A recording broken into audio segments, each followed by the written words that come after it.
Ang horoscope ay tumutukoy sa 12 zodiac signs at sa kasalukuyan posisyon ng mga planeta sa ating universe. Maaari nitong bigyan ng gabay ang mga tao sa kanilang pamumuhay. Bawat isa sa atin ay may kanya-kanyang kapalaran batay sa ating birth chart.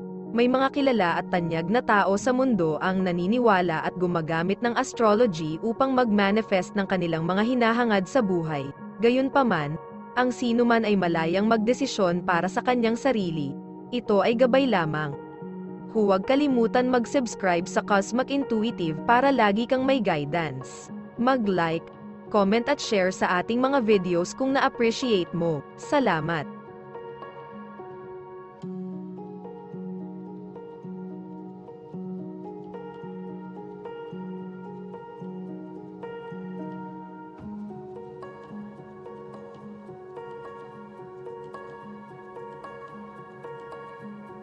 Aries, ang pakikipag-usap sa mga katrabaho ngayon ay maaaring humantong sa pagpaplano ng mga kaganapang panlipunan at pagsasama-sama ng mahahalagang tao upang matiyak ang pakikipagtulungan sa mga ambisyosong proyekto. Maaaring makita mo ang iyong sarili sa ilang mga pagpupulong, Aries, o paggugol ng maraming oras sa telepono. Ang iyong isip ay partikular na nakatuon sa negosyo ngayon, kaya ikaw ay magpapatakbo ng napakahusay. Gayunpaman, tandaan ang mga kagandahan, magpahayag ng magalang na interes sa mga nakapaligid sa iyo kahit na hindi mo ito nararamdaman.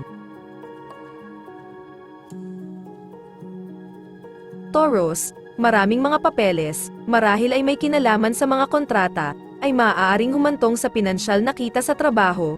Taurus, maaari kang gumawa o makatipid ng pera para sa iyong employer, na maaaring patunayan na mahalaga. Asahan ang ilang uri ng pagkilala o pagkilala para sa iyong mga pagsisikap mula sa mga nakatataas, na maaaring humantong sa pag-unlad o posibleng pagtaas. Gayunpaman, maaaring may ilang pagkaantala patungkol sa huli. Huwag agad umasa.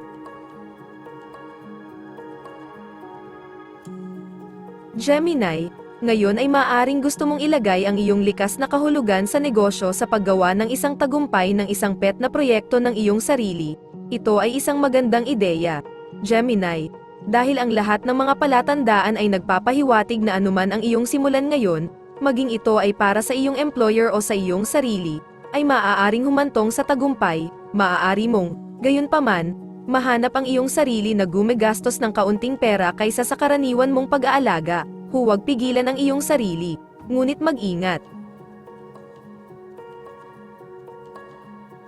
Cancer, ang mga bagong tuklas na nakakakuha ng iyong imahinasyon ay maaaring makakita sa iyo na gumugugol ng halos lahat ng iyong araw na nakakulong sa iyong tahanan at natututo hanggat maaari. Ang lahat ng mga indikasyon ay na hindi mo nais na gumawa ng marami pang iba.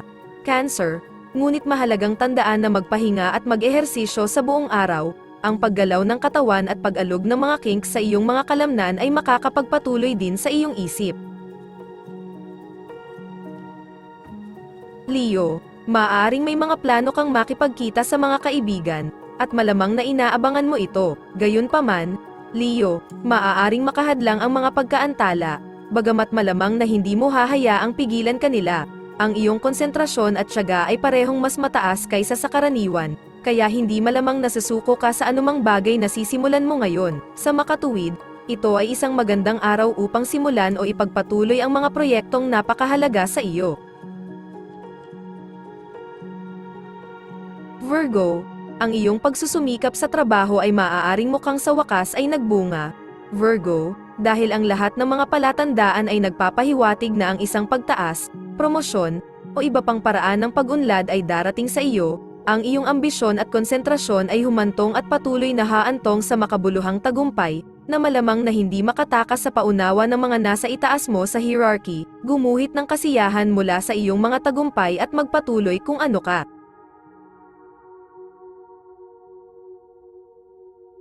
Libra, ang pag-aaral sa pag-iisa ay maaaring makaakit sa iyo ngayon. Libra, nakuha ng isang bagong interes ang iyong imahinasyon, kaya maaari kang magpasya na i-sequester ang iyong sarili sa bahay o sa library upang malaman ang tungkol dito. Mataas ang iyong konsentrasyon, gayon din ang iyong pagpupursige. Kaya ang anumang sisimulan mo ngayon ay malamang na magtatagumpay. Ang downside ay na maaari mong pilitin ang iyong mga mata o bigyan ng iyong sarili ng pananakit ng ulo sinusubukang gumawa ng masyadong maraming nang sabay-sabay. Pace yourself. Scorpio. Ang mga alaalang namumuo ngayon ay maaaring magdulot ng pagnanais na makipag-ugnayan sa mga dating kaibigan, Scorpio, o mga kamag-anak na matagal mo nang hindi nakikita. Ang ilan sa mga alaalang ito ay maaaring maging mapait, na nagpapalabas ng sakit na naranasan sa nakaraan. Huwag manatili sa mga sinaunang hinaing na ito. Gawin ang mga ito sa iyong isip at pagkatapos ay hayaan silang umalis. Maaari kang makaranas ng malalim na kaganhawahan. Maaari ka ring makaramdam ng kaunting pagkahilo. Sagittarius. Ang mga social na kaganapan na nakatuon sa negosyo ay maaaring tumagal ng maraming oras mo ngayon, Sagittarius. Maaari kang nagpaplano o dumalo sa kanila. Kung ang huli, gayunpaman, ito ay maaaring higit sa isa.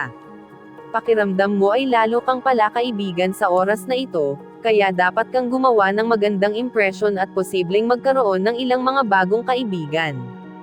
Gayunpaman, mahalagang tandaan na maglaan ng ilang oras para sa iyong sarili. Capricorn, ang iyong likas na alindog at mabuting asal ay nagdulot sa iyo ng magandang relasyon sa kapwa katrabaho at nakatataas, at ngayon ay maaari mong makita na ito ay nakapagsilbi sa iyo ng mabuti. Capricorn, ang mga numero ng awtoridad ay maaaring mukhang medyo nakakatakot, ngunit manatili sa iyong tiwala sa sarili. Ang pagsusumikap at dedikasyon ay nagdulot din sa iyo ng ilang corporate kudos. Sa makatuwid, medyo posible na maaari mong marinig ang nalalapit na pagsulong sa karera, pasulong at pataas. Aquarius, ang paggawa sa sarili mong mga proyekto ay maaaring nasa isip mo ngayon.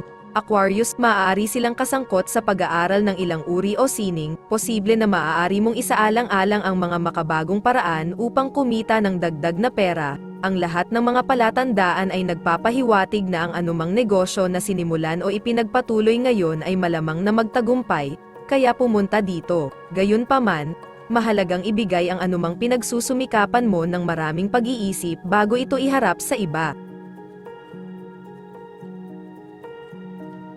Pisces, ang mga pangmatagalang pamumuhunan, lalo na ang mga kinasasangkutan ng real estate, ay maaaring magbayad ngayon.